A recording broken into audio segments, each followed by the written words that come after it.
Today, my wife gave birth to a child, and my marriage died. Well, I'm 90% sure he died, but I'll have confirmation in a few hours. Usually it takes longer, but due to the circumstances, the hospital rushed the DNA test. Of course, I'm sure this won't change anything. My phone is blowing up on the table as I sit in a bar 10 minutes from the hospital. I continue to stare at the screen, even though I know the doctor won't call me for at least a few more hours. The calls I ignore are from my wife, children, and relatives. I'm sure they all want to know what the hell is going on. But when it comes down to it, so do I. The baby is absolutely beautiful, with blonde curls like her mother. She was born weighing 7 pounds and 19 inches long. An ideal, full-fledged baby.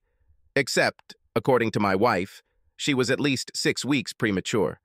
Of course, I don't have a medical degree, but I'm also not an idiot. A child born so early would not look so perfect in its development and coloring. My wife lied to me big time, and now that I've taken off the blinders of absolute love, I know that my greatest fear has come true. The child she tried to pass off as mine is, in fact, the offspring of my late best friend.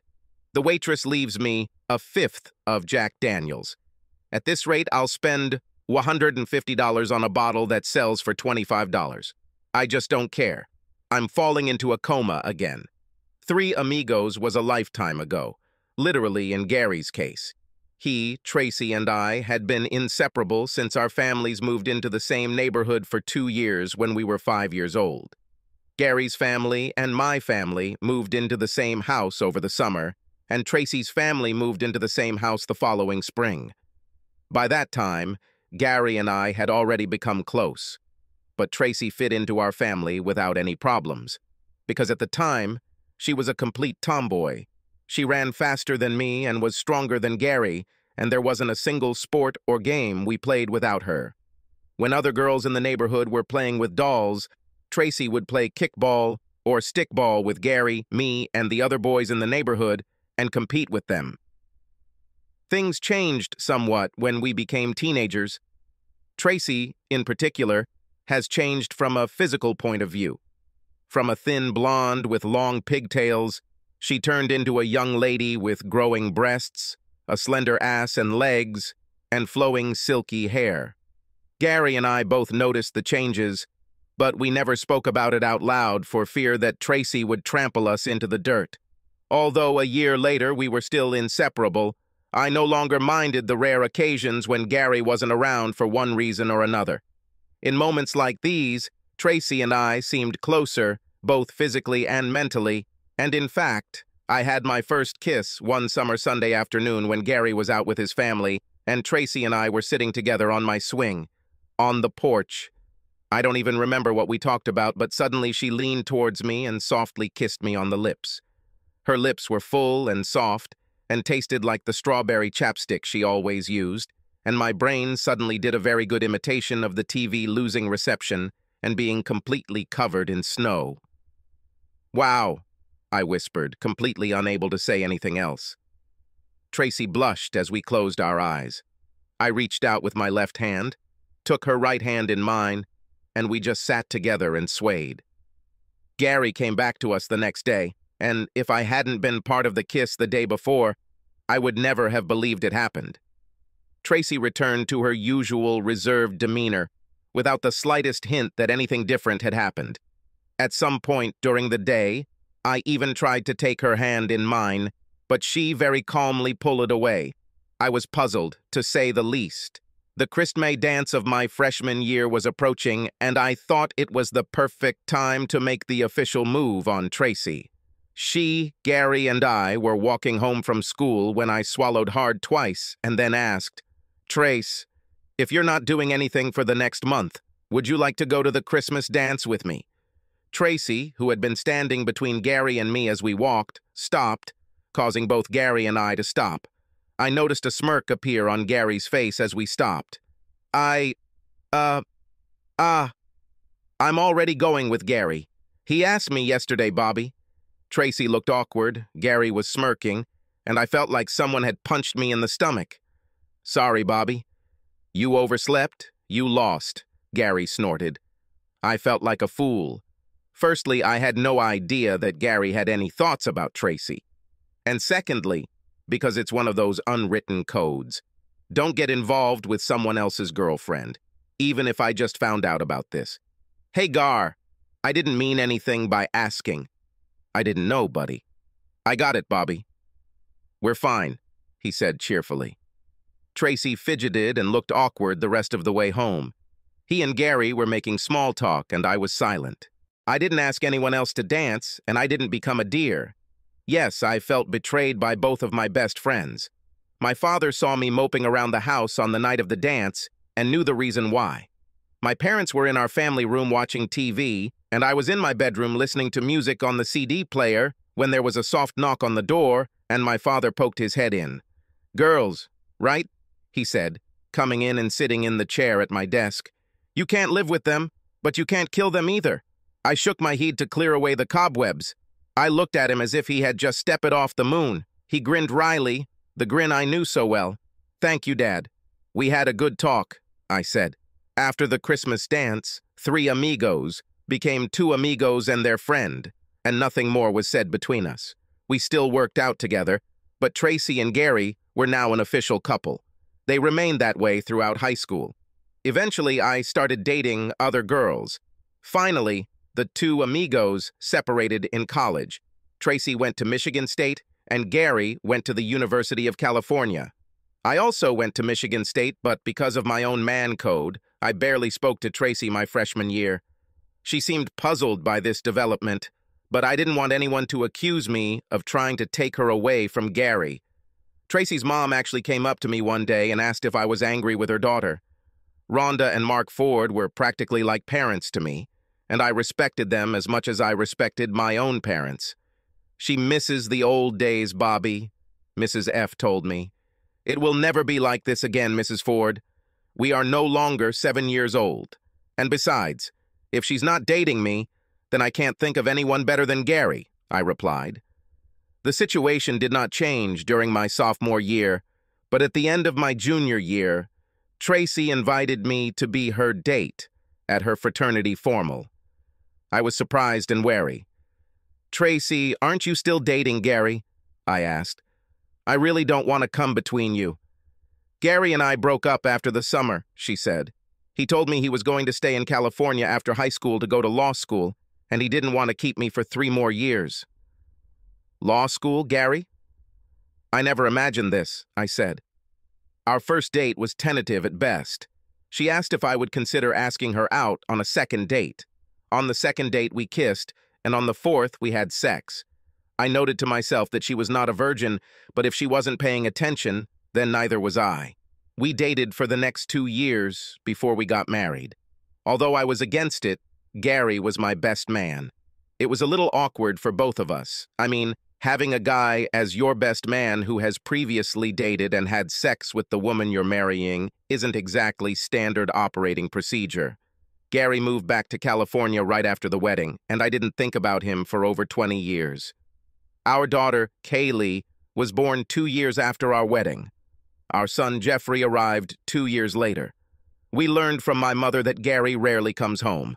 Our parents still lived on the same block, and Mrs. Prescott told my mom that Gary had come home to say goodbye. He had cancer and had less than a year to live, so he wanted to see his parents while he was still fit.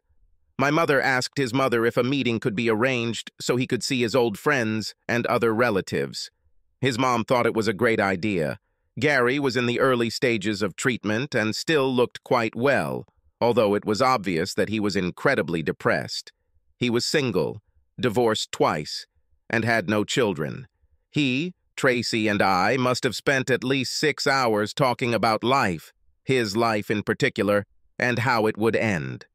Towards the end of the night, Tracy came up with an idea that would ultimately destroy our marriage. "How about we come and take care of you until it's time for you to go into hospice?" Tracy asked Gary. Gary and I were shocked by what Tracy offered. This wasn't something she and I had talked about, and at first glance, I wasn't sure how we'd even pull it off. "He's our oldest friend, Bobby. Who else should do this?" "But the doctors say I may have several months before I need hospice," Gary noted. Of course, you guys can't quit your jobs and sit with me. You're currently paying for 2 kids in college.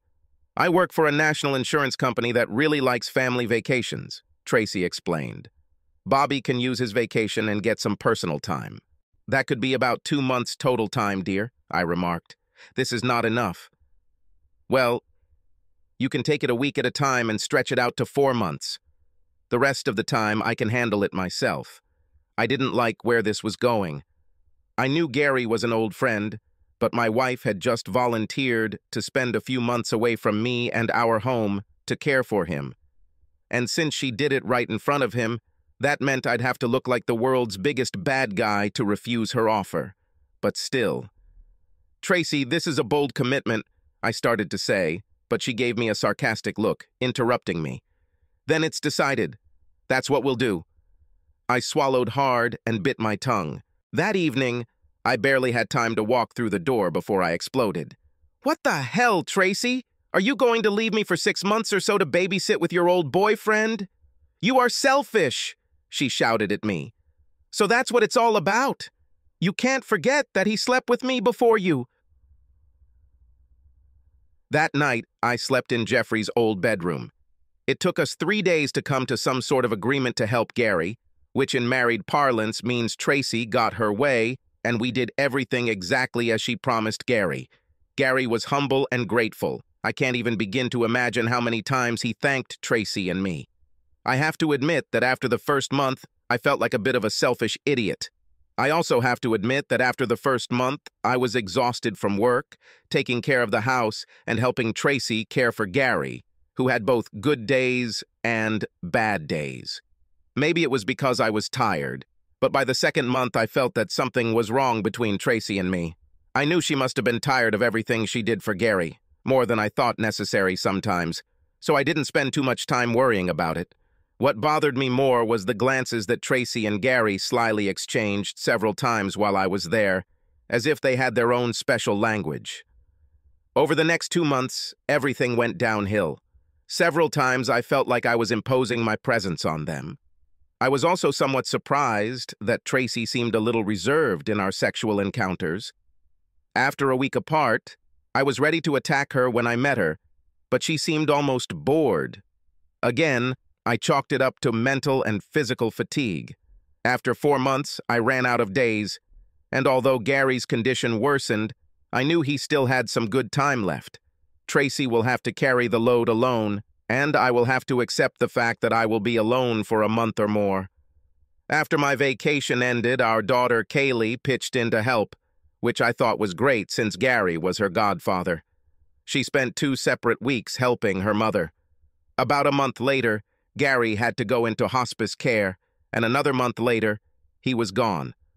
I flew to California once again for the funeral. Tracy was as inconsolable as Gary's parents. Both of his parents thanked Tracy and me endlessly for helping Gary. I deflected most of the thanks towards my wife. For the first week after returning home, Tracy acted almost distant towards me, which I attributed to grief. Then it was like a switch was flipped, and for the next 3 weeks, we made love or sex every single day. I felt like a child again. A month after we returned home, I got the shock of my life when Tracy walked out of our bathroom with a positive pregnancy test. Thinking back on it, I should have been shocked that she didn't seem shocked herself, but I was too busy trying to stay on my feet after her statement. Tracy and I were 45, our kids were 22 and 20, and wait, wasn't she on the pill? Sorry, baby, but I forgot to take the pills with me to California, and when I got out of the habit of taking them, when I returned home, I no longer remembered it. You know that none of us believe in abortion. We can do it again, you and me. I heard myself agreeing with her from somewhere inside my head. Holy crap, I'm going to be a dad again. I walked around with a stupid grin on my face for about a week. It didn't hurt that, as with previous pregnancies, Tracy's libido was high and we had sex every night. Sometimes twice a night. It was almost too much. Almost.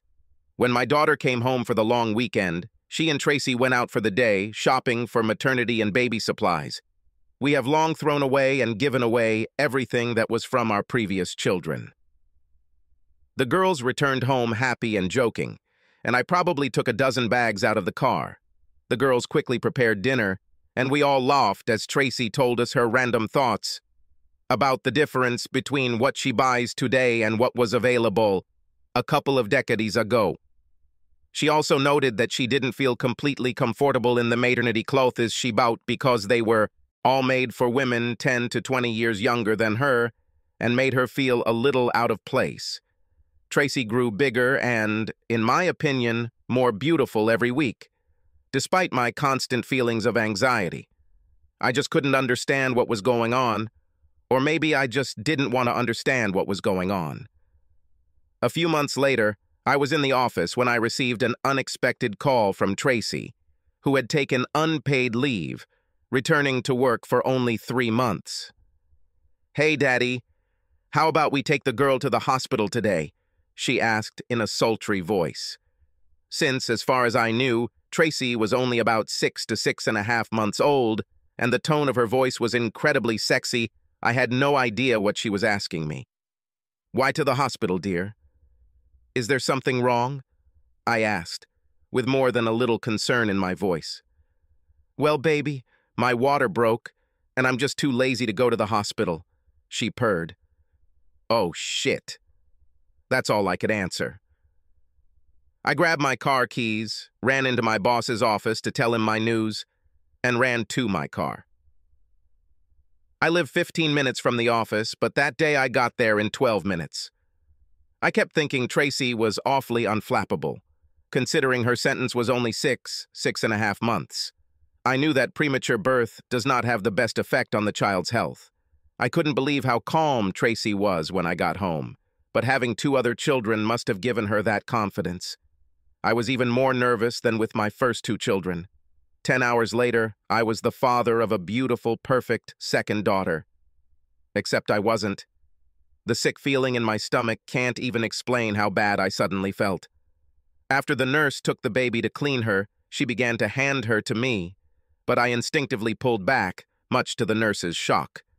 "This is a full-fledged child, isn't it, Doc?" I asked, in no more than a whisper. She looked at me, then at Tracy, who was still being cleaned by another nurse.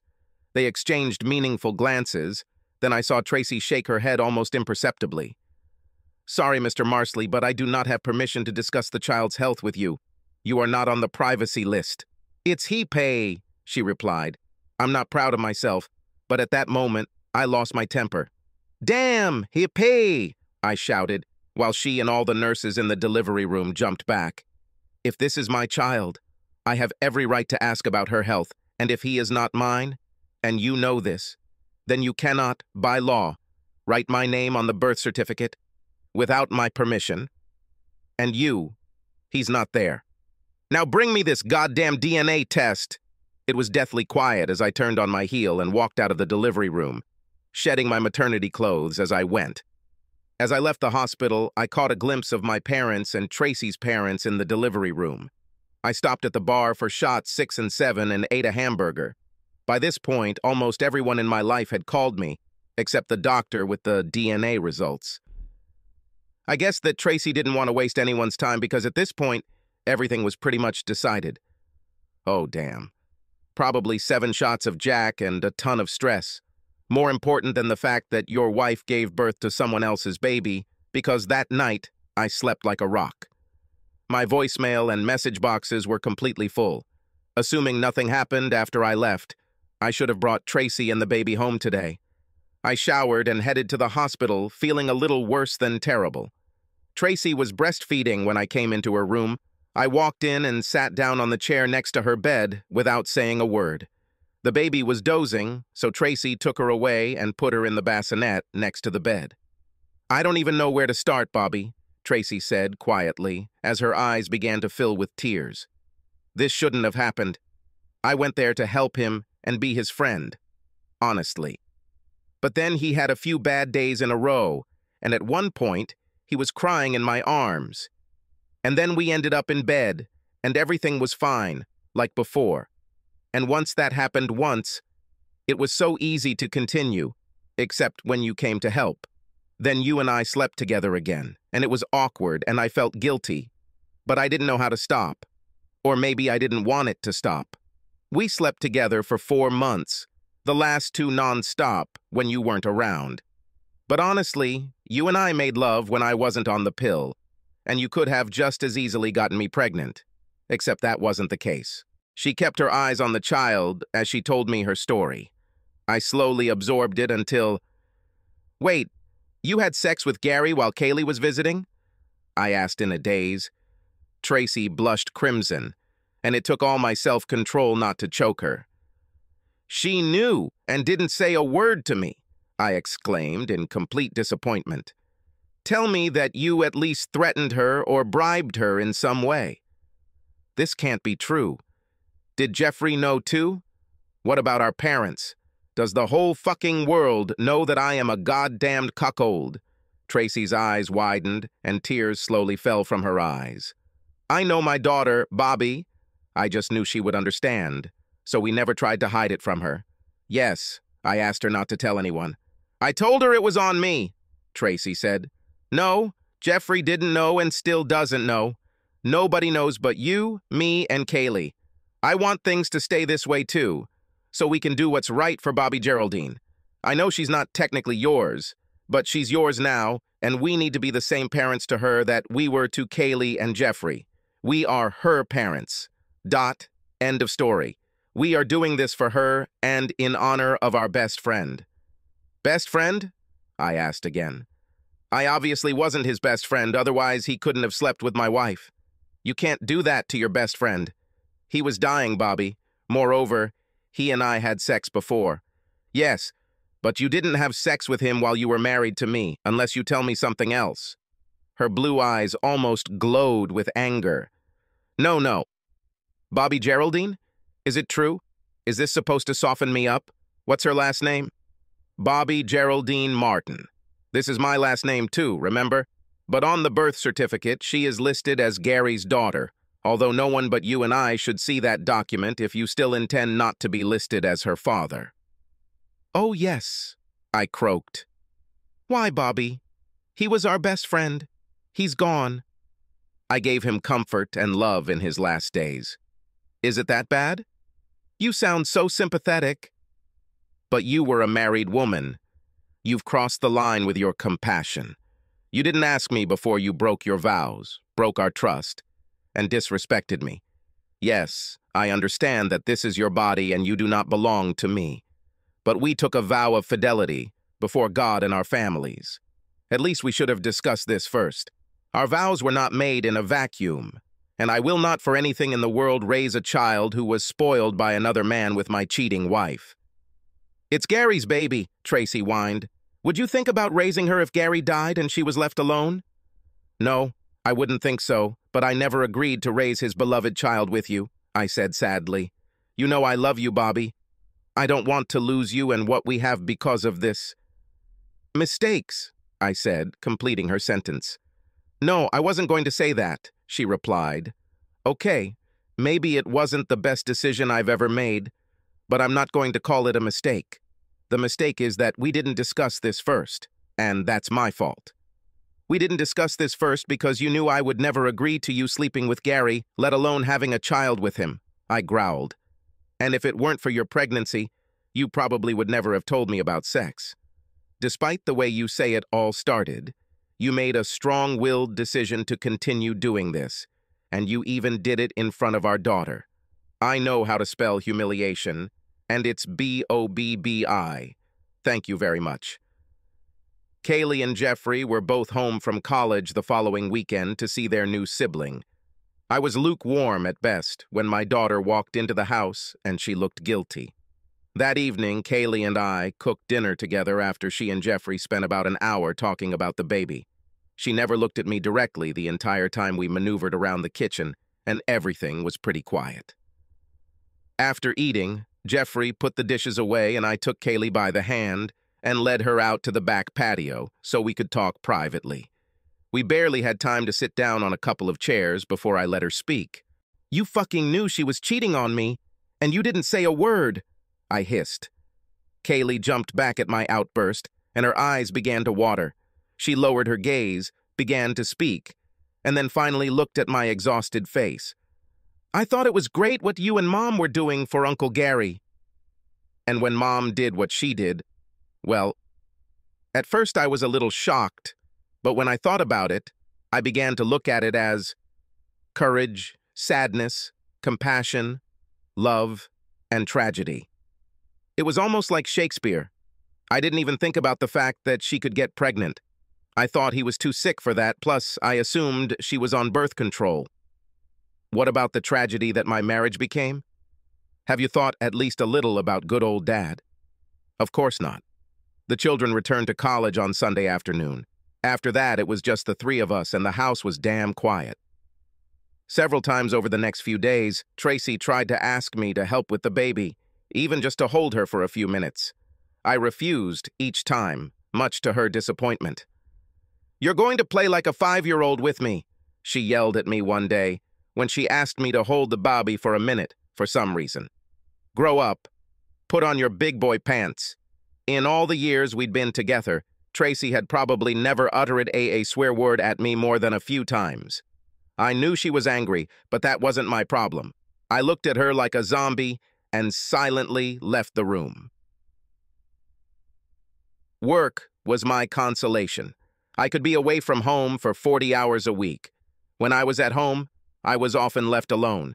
I had something to work on. I realized that I should not punish the child. It was not her fault, but at the same time, it was not my concern. She was Tracy's concern. Ultimately, I came to the decision that divorce was my only option.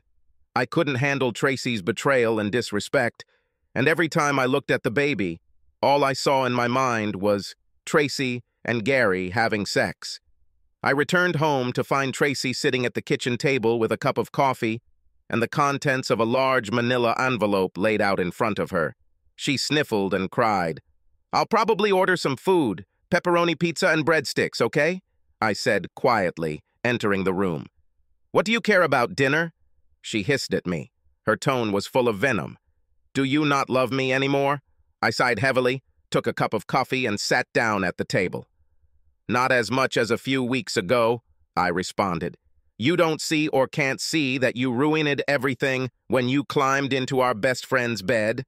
Now, if I were you, I would get myself a lawyer and go and tell Gary's parents that they have a granddaughter. I'm sure they will be absolutely delighted. You know, I don't want a divorce. I love you. I want you to calm down and think about it. Would you be better off alone? I doubt it. Think about it, darling." That's all I was thinking about. It's not about me. The point is, you broke our vows and ripped out my heart, I said. "But if you love me, isn't there forgiveness in your heart? We can get through this. We belong together, Bobby, you know that." I thought I knew it, but this isn't one of those cases where you can just say, "I'm sorry," and everything will magically get better. 24 years wasted. My first call was to my son. I laid out the essence of Tracy's actions and that the child was Gary's child. He listened in silence, then I heard a whisper of, "Damn." I told him I filed for divorce. "I hope so, Dad. This is absolutely the right decision." What was Mom thinking? He tried to console me. I could tell he was very angry with his mother. I tried to calm him down by reminding him that despite what Tracy had done to me, I knew she still loved him just as much as before. He asked me what I was going to do with the child. Absolutely nothing, neither financially nor emotionally. I don't have to support her or worry about her. "I know everything will be fine financially," I replied. "Help take care of your sister." Half-sister, Dad, half-sister. I didn't tell my parents anything until the day Tracy was served. My father was angry at both of us, at Tracy for her betrayal and at me for agreeing to leave Tracy alone with Gary for any length of time. You knew they had something for each other years before. I can't believe you could be so naive, even if you trusted her completely. Come on, man. You know you can't trust any other man when it comes to your woman. I had to admit that he was right. I had to fight tooth and nail to keep Tracy from being alone with Gary. This, at least, was on my conscience. Mom looked at things completely differently than Dad. In her opinion, I was wrong for leaving Tracy and not trying to make peace. "Everyone makes mistakes," she told me quietly, while Dad sat and frowned.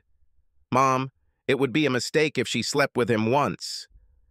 Sleeping with him for 4 months was a conscious decision, hardly a mistake, and sleeping with him, without contraception, is incomprehensible, I said. "However, Bobby, you know you still love her, and she will need help raising the child. It's your job, Robert. By the way, I will still consider this child my third grandson." Besides her voice, the fact that Mom called me by my legal name told me she was on Tracy's side. Dad looked at the ceiling, then back at me. He knew he would get hell from her later. I didn't call Kaylee. I thought she was probably Tracy's first call after being served. My thought was proven correct when an irritated Kaylee called me later that day.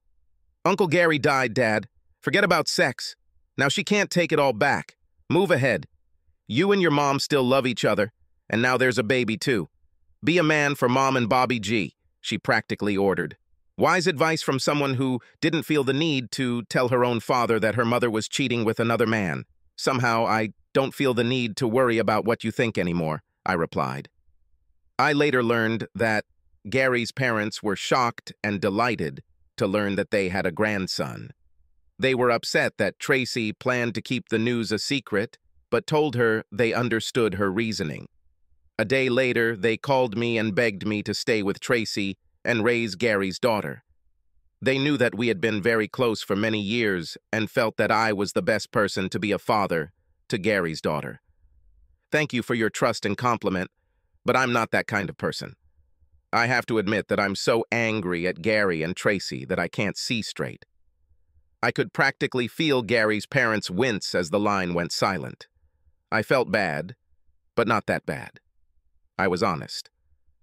Of course, my relatives also called. They also begged me to stay with Tracy. They admitted that what she did was terrible and stupid, but they were confident that she still loved me and wanted to raise her child with me. I thanked them for their concern, but told them I didn't know if I could ever get over the horror and stupidity. Of course, Tracy fought for a divorce. She and her lawyer managed to arrange 12 joint consultations.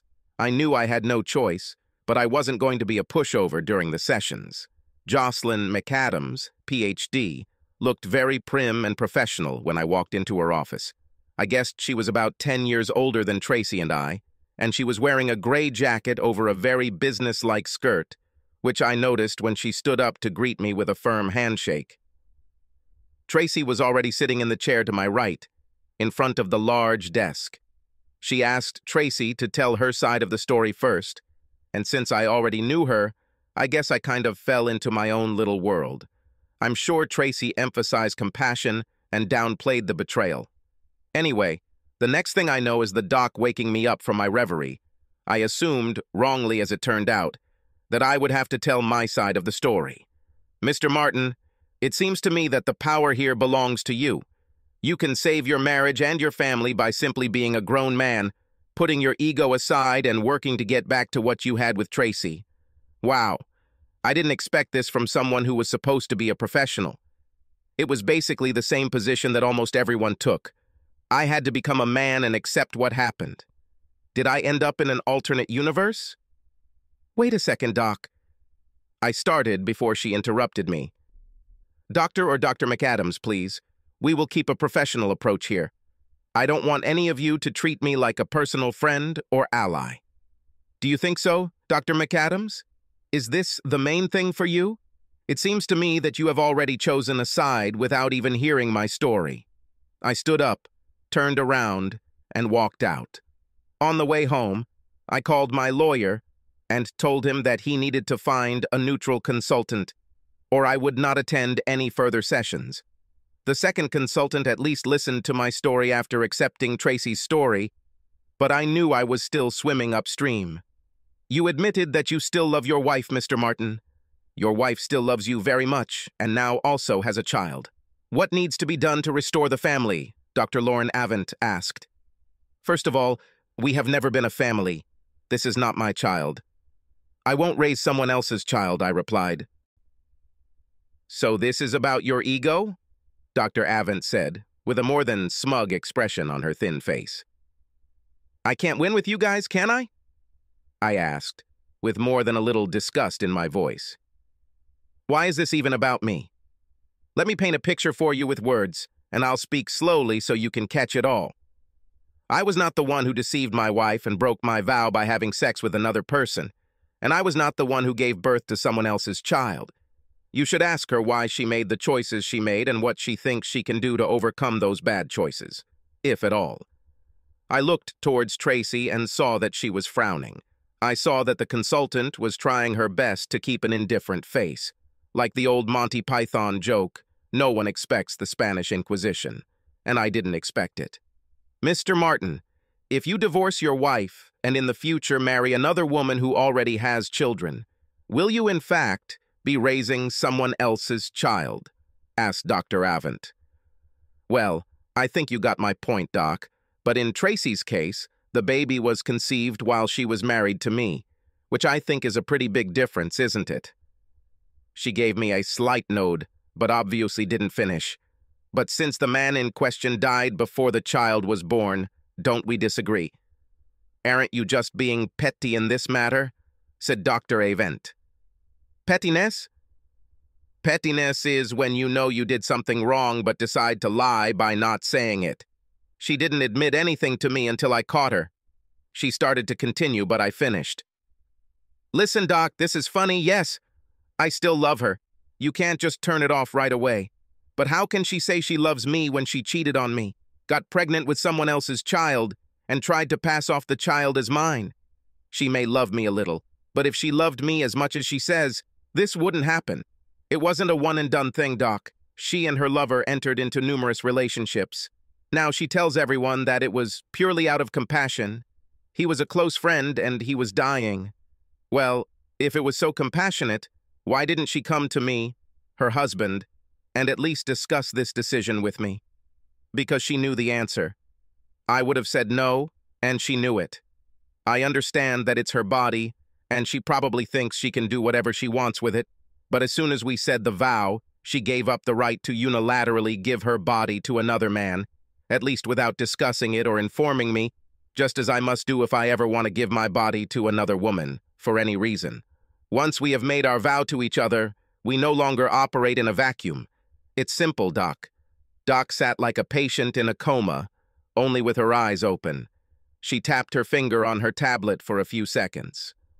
So, do you have enough love left to take the step forward and try to become a husband and father? You say that you still have love for your wife. The child's biological father is dead. There's no reason to make her a victim, Dr. Avent said. Step forward? Nice wording, Doc. Attack my manhood. Apply guilt. My wife and our best friend deliberately tore my heart out, Doc. If he were alive now, I would punch him in the face. My love for her is weakening every minute. Child, it's unfortunate, but not my problem. Translation, there is no chance of saving this marriage. We had a second session with the consultant. I didn't say anything other than hello and goodbye. Tracy whined and begged and cried. I see that you are not going to break yourself and even think about it, Mr. Martin. I'll tell the judge that it's over between you two. Thank you, Doc. The divorce was finalized 6 months later, just in time for Christmas. We lived in a state where divorce is no fault, so we split everything equally, except Tracy paid me for my half of the house, which was fine with me since she had a child to raise. When Gary died, he left us most of his estate, so Tracy had money for a house. She also received several years of alimony since I made more than her. Although my son was still in my corner, so to speak, I understood that he wanted to spend Christmas with as much family as possible, which meant his mother, sister, and younger half-sister. I told him that I was not against it, and we would celebrate the new year together. 2 days before Christmas, I stopped by my former home to drop off gifts for everyone, including my ex-wife and her child. It wasn't much for Tracy and the baby, but I didn't want to look petty in front of my kids. Tracy was surprised to see me at first when she opened the door, holding Bobby Geraldine. She looked at my 2 bags of gifts in surprise and hesitantly let me in.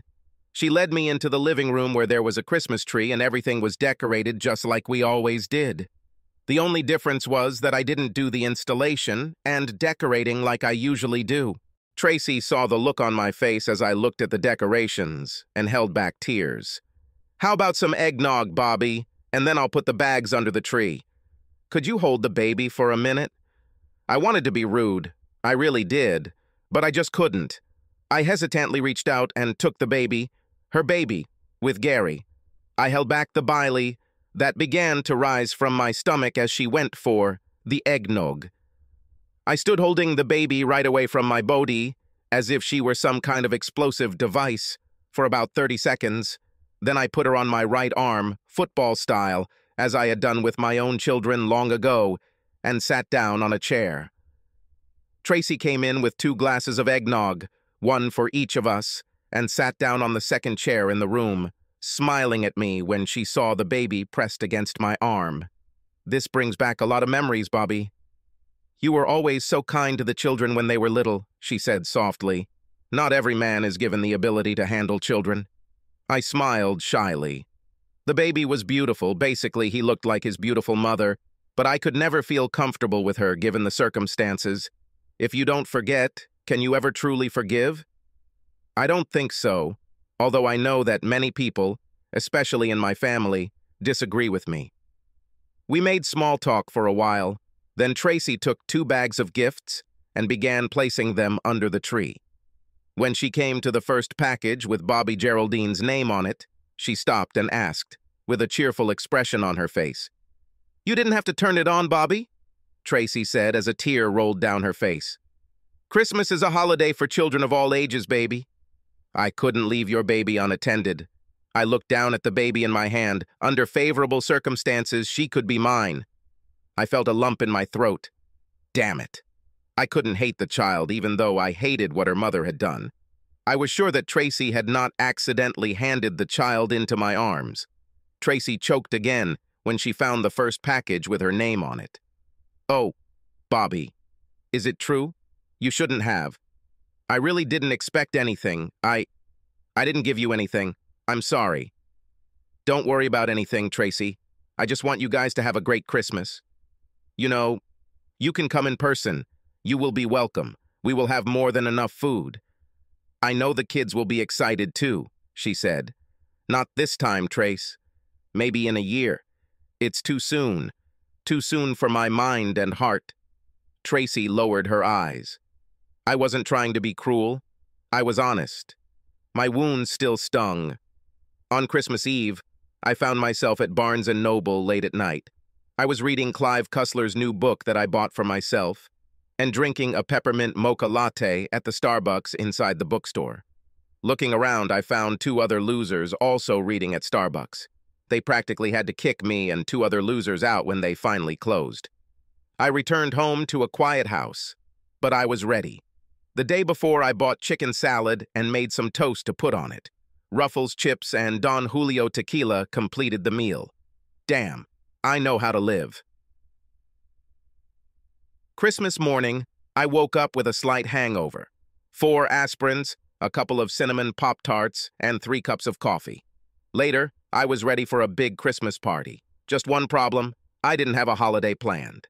I went to my parents' house, and the 3 of us enjoyed Mum's dinner with a baked ham and a few gifts. My children gave gifts for me to my parents when they found out that I was coming for the holiday. After dinner, we enjoyed hot chocolate with mint schnapps. I have to admit that my mind was filled with memories of past Christmases when we were a family. I admitted to myself that, to some extent, I still loved Tracy, and I had some doubts that I had made the right move. Apparently, I wasn't the only one thinking about my past life. We hope you don't mind, Bobby, but Dad and I consider Bobby Geraldine our granddaughter, and we bought her presents for Christmas. Mom said to break the silence in the room. He's dead, Bobby. Gary is gone. The child will never know him. She will accept any good person as her father. We don't completely agree with what Tracy did, but to some extent, we understand it, and we still love her. You can be that good person, Bobby. You must be such a good person. Everyone wants it, and I think you do too. You just don't know how to admit it to yourself. You think everyone will think less of you if you bring her back and raise the child as your own. Mom had tears in her eyes when she finished. Dad looked at me straight. Could I be the only one who didn't see it?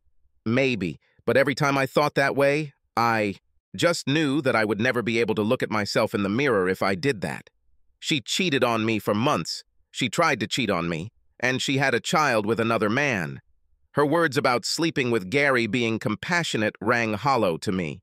A year later, practically nothing has changed in my life. I went to work and returned home alone to my apartment. I didn't go on dates, and my number of friends was greatly reduced. To tell the truth, I've never had many friends. Tracy had a lot of friends, and we had a lot of friends as a couple, but both mostly abandoned me after the divorce. I wasn't surprised that her friends left me, but I was surprised that practically all of our friends left. At least I was surprised until one of these former friends explained the situation to me. It seemed that Tracy was telling everyone that I left her after the baby was born, without mentioning that the child was not mine. I was sitting at the next bar, alone, of course, when Carl and Susie Dimmick walked in and took a table.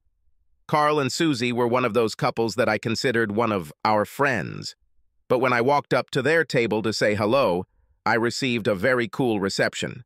Susie openly mocked me, and Carl was hardly polite. Considering I hadn't done anything to offend them, I was furious at the poor reception and wasn't about to leave quietly. "What did I do to you two?" I growled. "Not us, but Tracy," Susie hissed. "How could you just leave the sweetest woman in the world because she had a late child? You suck, you know that?" "So that's what it's all about?" I said, almost in shock. "How about you listen to the whole story and then decide for yourself?" They both asked me to sit down, but I was too excited and just stood in front of their table. I moved closer because I didn't want to shout. "So, I can assume that no one mentioned to you that the late child you are talking about is not mine. She lived with her ex-boyfriend and got knocked up by him, and this is his child. He died of cancer a month after she got pregnant, and she tried to trick me into thinking it was my baby. 24 years of marriage, and this is the respect and devotion I receive. So no, I didn't leave her. She left me. Fuck her. Fuck you all. You and the horse you came on." I left two stunned former friends at the table. My second Christmas as a divorced guy started out exactly like the first. This year, at the Losers Club at Barnes & Noble on Christmas Eve, there were 4 people, me, another guy, and 2 women. I looked over the top of my book and sized up the women. One had curly red hair, freckles, and a pretty face, and the other, wow, why is she here? She was beautiful, to say the least. Asian, with waist-length black hair and curves hidden in a sweatshirt and skinny jeans. She had perfect ageless skin, and I guessed she was somewhere between 50 and 55 years old. I watched her for about a minute and then decided to hell with it. All she could do was say no. I grabbed my book and latte and headed towards her. She raised her head when I came within talking distance. "I didn't see you here last Christmas Eve. You're new to the Losers Club on Christmas Eve. I'm Bobby, the club president. What brought the beautiful woman to this significant day?" She giggled at my bad joke, and it was the most adorable sound I'd heard in a long time. I continued. "I know you won't believe this, but I have a second Hungry Man dinner in the freezer that I can heat up tonight if you don't have a reservation yet. I know we just met, but..." I gave her my best puppy dog look, hoping I remembered how it's done. "Well, I usually don't do such crazy things, but since you are the president of the club, and you say Hungry Man, yes, I agree. By the way, I'm Angel Wong. Bobby Martin, club president, at your service." I gave her my address and told her to meet me at 6. I left to put the dinners in the oven. Both dinners were already heating up when she arrived promptly at 6. I had to admit to myself that maybe we were both more than a little crazy. We ate dinner at the kitchen table and drank a bottle of Burgundy. I told her how it was that I was sitting in Barnes & Noble on Christmas Eve, and then she told me her story. She was 5 years older than me, 52 years old, and had been divorced for 10 years after leaving an abusive husband. She and her husband had been married for 16 years, and his abuse began after 10 years and continued until he sent her to the hospital with a broken jaw. Angel was a small woman, standing 5 feet tall and weighing about 100 pounds. Her ex was 5 feet, 2 inches tall and weighed about 120 pounds, she said.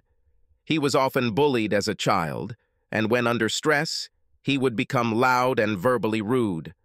After 10 years of marriage, it escalated into physical violence. But when he calmed down, he always apologized and asked for forgiveness.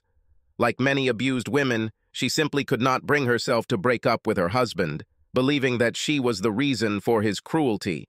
In the end, it took a mental health counselor to convince her that it wasn't her fault. And when she woke up in the hospital after another fight, she knew she had to divorce him for her physical safety. Her husband was convicted of battery and spent 2 years in prison, after which he completely disappeared from her life. They divorced while he was in prison. Fortunately, they had no children. According to her, after the divorce, Angel did not go on dates very often, and she did not have relatives in this part of the country. She admitted, holding back tears, that Christmas has always been the most depressing time of the year for her. I know it was crazy for me to agree to come here today, but I just didn't want to be alone. And how could I pass up the hungry man dinner? She explained. I felt sorry for myself at Barnes & Noble, but after talking with Angel, I realized that I was still doing better than a lot of people. We sat on my couch together, drank wine, and watched a few Christmas movies, starting with Dickens' version of Mr. Magoo, A Christmas Carol. I knew there was something special about this woman when she completely agreed with my opinion that Mr. Magoo was the ultimate Scrooge. Then we watched The Grinch, and about halfway through It's a Wonderful Life, I noticed that she had fallen asleep. There seemed to be a smile on her face, and she looked so peaceful that I took a large blanket out of the closet, covered her halfway, and crawled under the other half. I must have fallen asleep too at some point, but when I woke up, she and I were not sitting side by side. I'm not sure how it happened, but when I woke up, we were lying with Angel's head on my chest and half of her body on top of mine. I wrapped one arm around her body, hugging her tightly, while my other hand slid into her back pocket. It was snowing on TV. It was strange, but it felt so right as I lay there holding Angel while she slept for about 20 more minutes. She stirred and slowly opened her eyes, looking at me in confusion. I tilted my head as high as possible and gently kissed her nose. She scrunched it up adorably and then gave me the brightest smile I'd seen in years. "Good morning?" she asked timidly. "Merry Christmas," I replied, hugging her tighter. We lay together, motionless and smiling, for another 5 minutes before she finally spoke. "I've never done this before, I swear," she protested, her cheeks practically flushed. "But is it just me, or do you feel it too?" I grinned at her from ear to ear. "Yes, damn it, I feel it." She moved a couple of inches closer to me until our lips touched, and we kissed passionately. We did this a few more times before we started taking off our clothes. I played with her beautiful big breasts, which were bouncing along with her. Her eyes were glazed, and her breathing was rapid. She collapsed onto my chest, and then captured my lips with another fierce kiss. Then we hugged. I inhaled the scent of her skin. I nibbled on the inside of her shoulders. I thought this was crazy. I had just met this woman, but we felt so good together. Then I looked up and saw her looking at me, and I could tell she was practically thinking the same thing. "This may be crazy," I began, "but you don't have any plans for today, do you? Because I have everything I need for a first-class Christmas dinner. And if I'm going to go through all this trouble, well, it certainly wouldn't hurt to have a beautiful woman sitting across the table from me." Her smirk turned into a wide smile that captured my heart. "I need a shower, and I didn't bring a change of clothes with me. I can run home for a few minutes and come right back," she said. I smiled back at her. "My shower is big enough for 2, and I'm sure I have a shirt or something that will fit you." Her almond-shaped eyes sparkled at me. "If you can tolerate me without makeup, I agree," she said. We took a shower together. I found her one of my smaller sweaters, which she wore without wearing anything underneath. It went down to her mid-thighs and was tight enough to watch her breasts jiggle and jiggle as she moved. "Looks good," I said, while she showed me the outfit. We went into the kitchen, and I poured each of us a glass of Riesling and started preparing the food. Angel sat down at the kitchen table and pulled both legs towards her, which meant half of her ass was visible and distracted me. "So you really have nowhere to be today? Family?" Nothing? She asked. Actually, I was invited to a big family Christmas dinner this year, but I told them I had another meeting, I replied.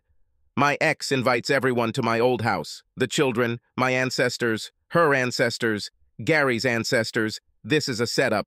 She'll make sure I'm holding her adorable baby. All the parents will tell me I should be a man, and she'll tell me she loves me and needs me, and we can put everything back together. I told her I had another meeting, but everyone knows I'm lying. I told her I would try to do this for a while if I could. None of them can understand me. I didn't cheat. I don't have to apologize because Tracy cheated and screwed up. We had something special until we didn't. But speaking of something special, how about we talk about ourselves? We both smiled. I walked over to Angel and we kissed deeply. At that moment, I heard the sound of a key in the lock of my door, and my door opened. My son came in and called me. Angel and I froze in the middle of the kiss. Pa, he called just before he noticed us. Oh, shit.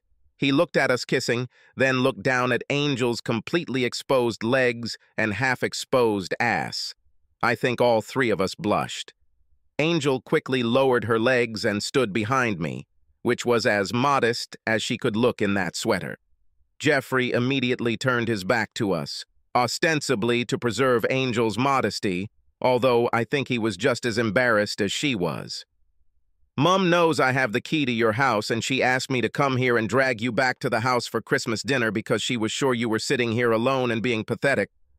Well, I think you told the truth about your new meeting, and it's hardly pathetic. Sorry if I interrupted you. You didn't interfere with anything except my Christmas preparations, I said, perhaps a little too quickly, as Angel and I exchanged confused glances at each other. Jeffrey, I need you to turn around so I can properly introduce you to Angel, my Angel. Jeffrey turned reluctantly and walked into the kitchen. Yes, it was quite obvious that Angel was naked under the sweater, but at least she was covered. She looked at me, sort of shrugged, and then looked away.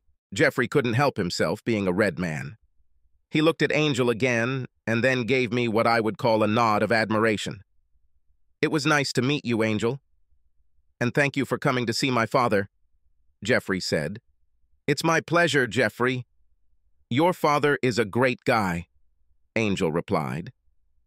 Yes, it seems that some family members forgot about it for a while, he said. Did everyone like the gifts I bought? I asked, changing the subject. How did Bobby G like her gifts? You still have your instincts, Dad. Everyone loves their things.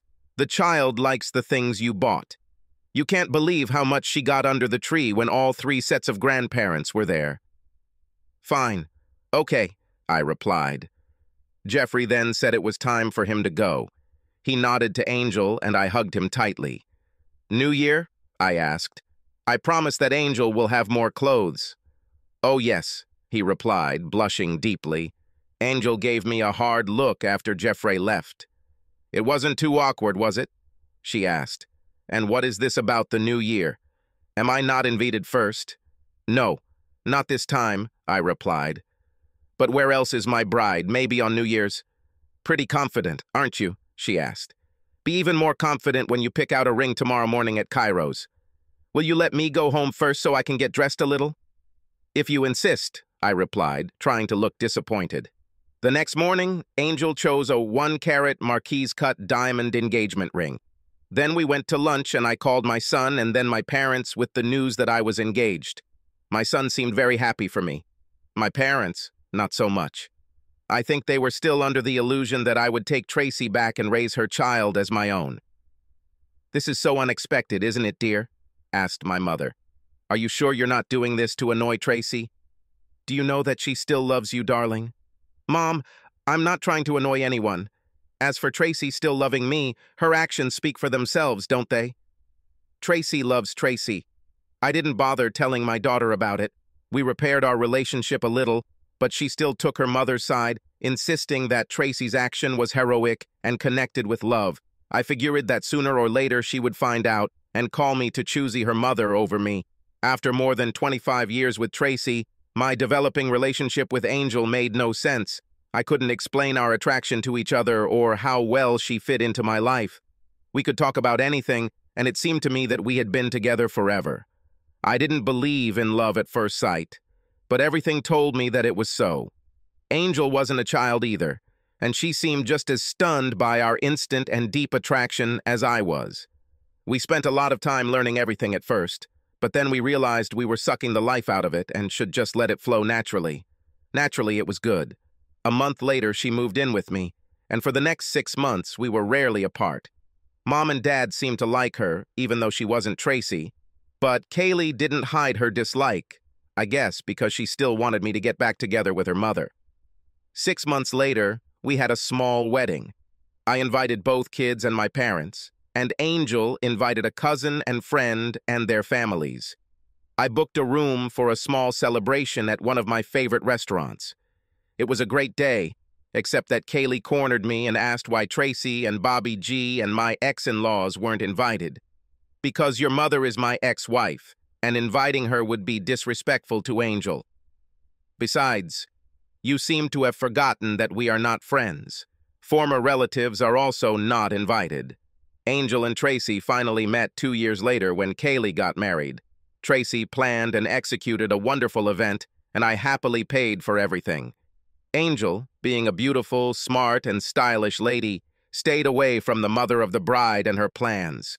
The only role I played in the wedding, other than the role of financier, was the traditional one, walking the bride down the aisle. My heart was filled with pride, and my internal memory machine was working overtime. Several times I looked at Tracy and remembered her and Kaylee doing coloring books and baking cookies. It reminded me that not everything was bad between us. We had 24 good years. Angel understood me perfectly and hugged me as we sat in the church pew. I turned to her and she gently pressed her lips to mine. Then I knew I could make it through the rest of the day. Angel only interacted with Tracy when necessary during the rehearsal, dinner, and wedding, not out of fear, but out of a sense of rightness. Tracy, for her part, walked around with an annoyed expression whenever she looked in Angel's direction. I later learned that she and all 6 grandparents were convinced that she had usurped Tracy's rightful place and that the marriage was only short-term. Our short-term marriage just passed the 25-year mark. Angel and I celebrated with a nice dinner and a quiet evening of lovemaking. Of course, it wasn't the wild and crazy night of sex that it might have been 15 years ago, but neither of us are kids anymore. After that, we cuddled with each other for a while and then fell asleep in our arms. Thinking about it, I really can't complain about how life has treated me. I had a good first marriage for 24 years. Then I came back and now have a great second marriage for 25 years. My 2 children are married and have given me 3 wonderful grandchildren. Tracy never remarried. From the words of my children, I think that not many men were interested in a middle-aged woman with a small child, even if she was a pretty woman. They believe she had some kind of relationship along the way, otherwise she might have killed someone by now. My son, the only family member who interacted with me regularly after the divorce, told me that Tracy didn't even date for the first 5 years after my marriage, still believing my marriage wouldn't last. I'm sure Angel was sorry to disappoint her. Subscribe to our channel so that your second chaff doesn't cheat on you, and go ahead and listen to the next story, because this story is nothing compared to the next one. If you're under 18, don't even think about listening to the next one.